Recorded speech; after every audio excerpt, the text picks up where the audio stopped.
The operating budget of the City of Newton provides money that goes for the most basic and critical services. We pay for our police officers, firefighters, DPW workers, secretaries, and administrators with that money. In addition, of course, the entire budget of the school committee is paid from that budget as well. We clean and pave the city's roadways, maintain our parks, operate our library, and pay our utility bills with that money as well. There are three major expenses that have been dramatic drains on our operating budget in recent years: healthcare, pension costs, and energy costs. It is these three budget busters that have led to the current structural deficit that is growing each year.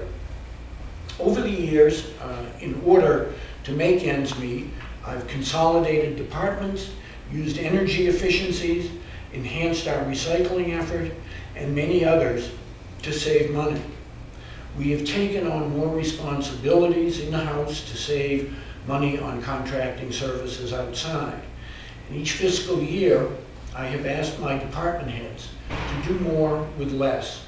The city is leaner than ever, but our structural deficit grows. Last winter, I had indicated that I was going to look at those budget busters, as well as our steps to alleviate them, and as well as our steps to secure more state funding, and give a report in the autumn. On February 1st of this year, we received the report of the Blue Ribbon Commission on the city's finances. This report has been an invaluable tool to us because of its clarity in expressing the structural deficit, and also for suggesting steps that we might take to close the gap. The report identified three major budget busters that have been a primary source of our structural deficit: health insurance, pensions, and energy costs. They also pointed to the chronic underfunding and backlog of our capital program, which indeed, before our initiatives on the Tier 1 elementary schools and on the high schools, had been largely unattended to over the years. Back when we received the report, I said that I would be reporting to the Board of Aldermen and to the public on our efforts to rein in those three budget busters. And I will be submitting this report as promised next month. The report will also provide an update on our efforts to gain some measure of relief at the state level, which I consider to be equally important in taking steps to close our structural deficit. As I have said many times, we need from the state a funding formula that is both fair, adequate, and reliable enough to meet municipal needs on an ongoing basis. As a preview of that report, however, I can tell you a couple of things even now. These budget busters still weigh heavily on the city's operating budget, and we haven't been able to stem the tide. While we successfully transferred the city's pension funds to the state on May 14th, in accordance with the Blue Ribbon Commission's recommendations, and although we expect to begin reaping the savings from that switch and reaping additional return on our investment, it is not expected that this reform will impact our annual appropriations for several years because of the way we set up our pension funding. On the healthcare issue, there has been movement. The state has passed a law that will enable cities and towns to enter the State Group Insurance Commission, thereby saving money.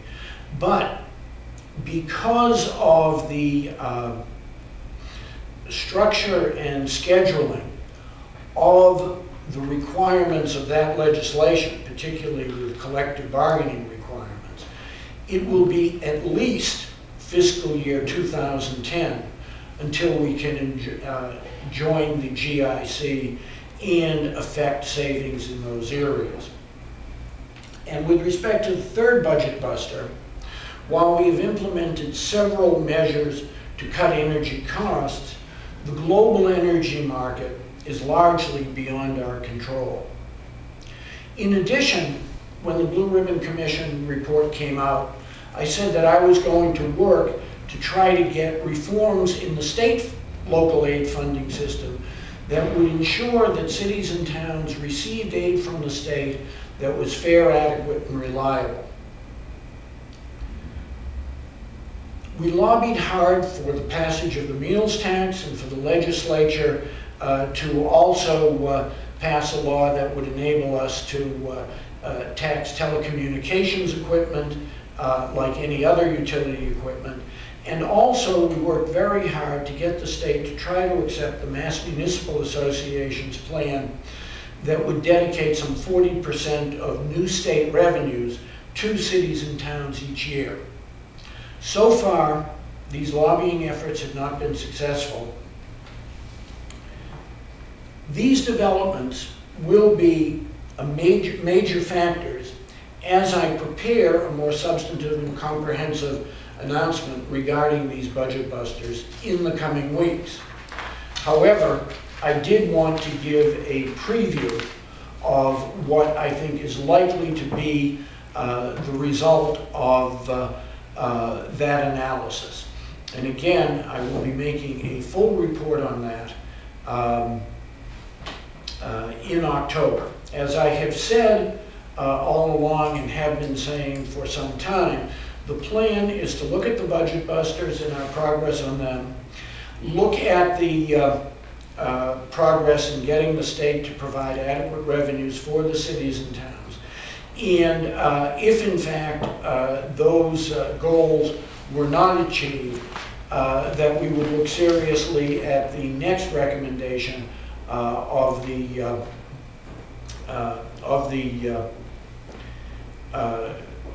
Commission, and seriously consider the possibility of an override. Again, that's basically what I've been saying for these last 8 months, and the time frame which I set for making these announcements is now coming near, and I want to let you know exactly what my thinking is on this. Something may change dramatically between now and October in terms of what the state may be doing, but it is unlikely. And I will be making my report in October, and will be giving you a definitive statement on where we are with respect to the budget busters, which largely need state, particularly health insurance, needs state reform in order to get under control, and also on efforts to get additional funding from the state for cities and towns. That concludes the prepared part of the press conference. We have several reporters here, and I'm sure they have questions that they would like to ask on this or other subjects. Hi, Mr. Mayor. Leslie Friday from the TAB. Just on kind of piggybacking on that whole financial statement that you just gave, would the October meeting also be a definitive statement on whether or not we'll have the override, or is this just? The first step will be we will be looking at whether or not we have gotten the budget busters under control. The next step will be to ask my chief budget officer to prepare an early estimate on revenues, and I will be asking departments to be preparing early reports on what their budgetary needs are. We will then compare them and make it, and then based on that, I will be able to make a definitive statement on whether or not we will need an override in fiscal year 2009.